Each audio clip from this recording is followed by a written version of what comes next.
What's good, YouTube? It's your boy, Only One KDB, and I'm back with another video. In today's video, bro, we got the story of BTB Savage, bro. If you don't know what's going on, bro, basically, bro, it's a rapper from, I think he's from San Antonio. He got, somebody tried to rob him. He killed him. Then he did a Vlad TV interview talking about the situation. Then he started bragging and boasting on social media, and he died. But if you're new to the channel, make sure you like, share, and subscribe. Turn on that post notification bell so you notified when I drop another banger, bro. We finna get to the video, bro. Y'all boys ready, bro? I've been noticed, bro. Y'all boys ain't been liking the video, bro. Can y'all like the video for me, bro? I would greatly appreciate it. Y'all boys been showing love, though, bro. So I appreciate y'all anyway. But yeah, bro. Can we just like the video, bro? I appreciate that, bro. Let's go. A rapper from San Antonio, Texas, named BTB Savage, killed someone and dissed him on social media. Then, just hours after the post, he was shot and killed in revenge.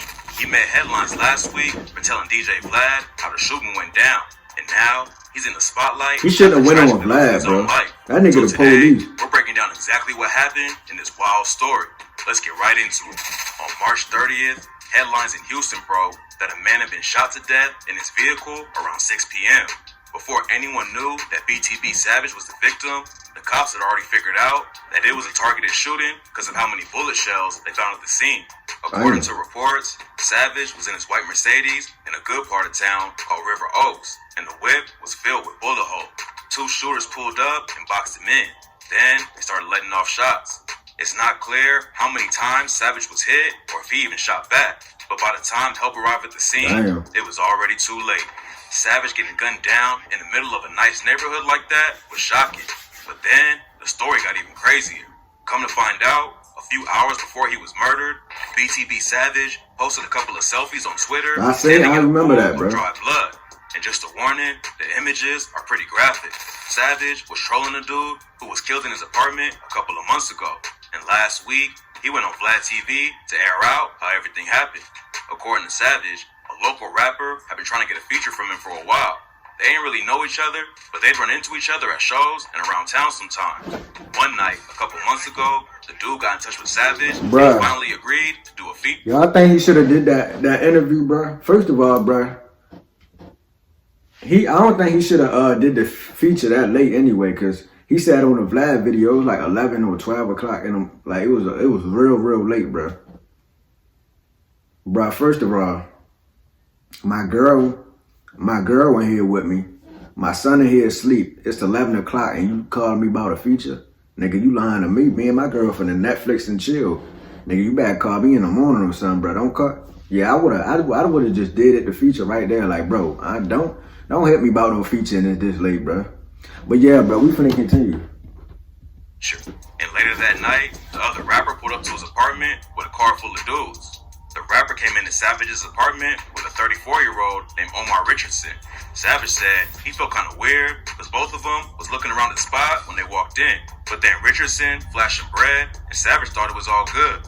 The dudes came in with a box full of studio equipment so they could set up and record. But then the other rapper said he was missing a few things and Omar told him to go back to the whip and grab what he needed.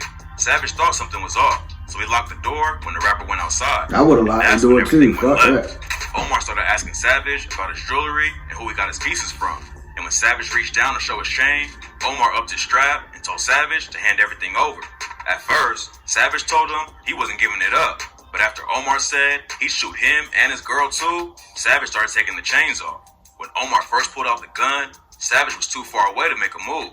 But when Omar reached to grab Savage's chain, he saw an opportunity and moved quick. Savage wrapped Omar up in his arms and fell to the ground and they started wrestling. Omar's gun fell out of his hand, and Savage had his arms wrapped up.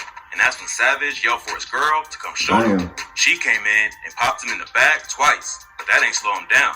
Omar managed to get his hand on his guns and let. When I first heard the story, bro, it sounded like some straight movie shit, bro. Like this shit, like it sounded crazy, bro. Like he said he wrapped his arms around his underarms and did like that, bro.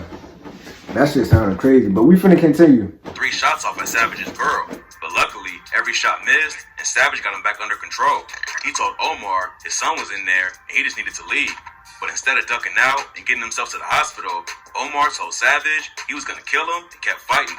Omar yelled at his homies to shoot through the door, and they let off 2 shots and missed everyone. Savage told his girl to shoot back. How them niggas miss, 20 bro? more shots flew into the apartment from the front door. When they stopped shooting, Savage's girl popped back at him with 2 shots, and that's when Omar's homies left him to die. Savage and Omar kept fighting, while Savage's girl tried to get a clean shot on him. She fired again, but the bullet hit Savage right in his elbow and shattered it.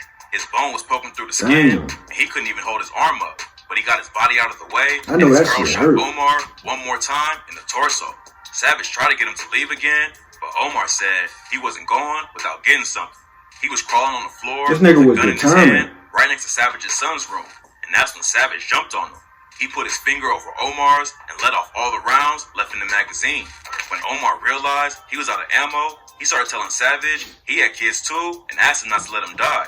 But Savage had no sympathy for him and said, "I hope you die." Savage and his girl went in to grab his son. Then Savage went back out to make sure everything was clear before they left. Omar crawled to the front door and grabbed Savage's foot when he walked by and begged him to take him to the hospital. Savage told him, Your ass about to fry right here, and if they come save you, then they come save you. If not, then your ass toast. after that, Savage called his homie and was rushed to the hospital. He passed out in the car, and when he woke up in the hospital bed, the cops were waiting there to talk with him. After Savage and his girl explained the situation, the cops classified it as self-defense, and neither of them were charged. Omar died at the scene, and Savage told the cops he was happy about it. In his interview with Vlad, he admitted, That shit gave me bad PTSD for sure. Like, but Omar put his son's life in danger, so Savage had no choice. It was a crazy situation, and the Vlad TV interview immediately blew up, hitting almost 2 million views in less than a week. And Savage's pops obviously wasn't happy about it. Vlad asked Savage, I mean, are you at all concerned that his people are going to try to come back? they for sure might do. They might do it. They do. But I'm gonna get active. That's all it is.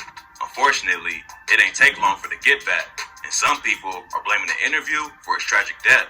Benzino's been on Vlad TV before, but after the news broke about Savage's death, he tweeted, "I ain't never going on that shit again. The culture is already killing each other at such a high rate that we don't need instigators by an outsider." Plus, Savage's ops clowned him over the interview after he died, which led to more people blaming Vlad. Even though the interview put the situation in the spotlight, at the end of the day, It's Vlad's Savage fault, bro. already He had real blaming beef in the Vlad. streets with whoever killed him. And that beef still would have existed even if he never told Vlad about Omar's death. Savage had already moved out of the Yeah, you got a apartment where point. Omar died, but he went back just to take a picture in his blood and flex on his ops. Him and his girl had every right to defend themselves. That night, Omar tried to rob him. But dissing people's dead homies on the internet like that will always put a bigger target on your back. It's just an all-around tragedy. And the rap game has lost another talented artist too soon.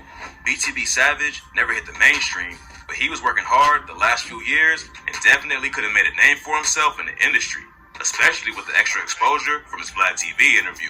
Savage ain't come up like most rappers. He actually joined the army and was stationed in South Korea. Damn, he joined And that's the where he army? went to a trade school and learned how to code. According to reports, he got caught up in a massive fraud scheme that was allegedly over $1 million.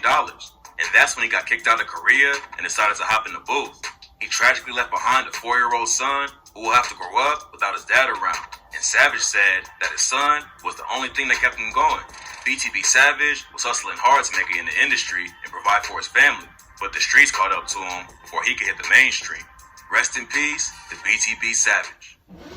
Damn, bro. The only reason people blaming Vlad because I can see if he would have interviewed him, then he would have talked about his music. Like, bro, this is you got to rap on your platform, and the only thing you talking about is the time he killed a nigga. Like, he ain't like Vlad ain't asked no rapper questions, bro. He just asked about the time he you know what I'm saying, his girl killed somebody. And the only reason it's like it's enough blame to go around, bro. He shouldn't have posted that picture with him standing in the blood, bro. That was taunting them to a certain extent. But that was taunting them to a certain extent. But we finna get out of here, bro. Make sure you like, share, and subscribe, and I'm out of here.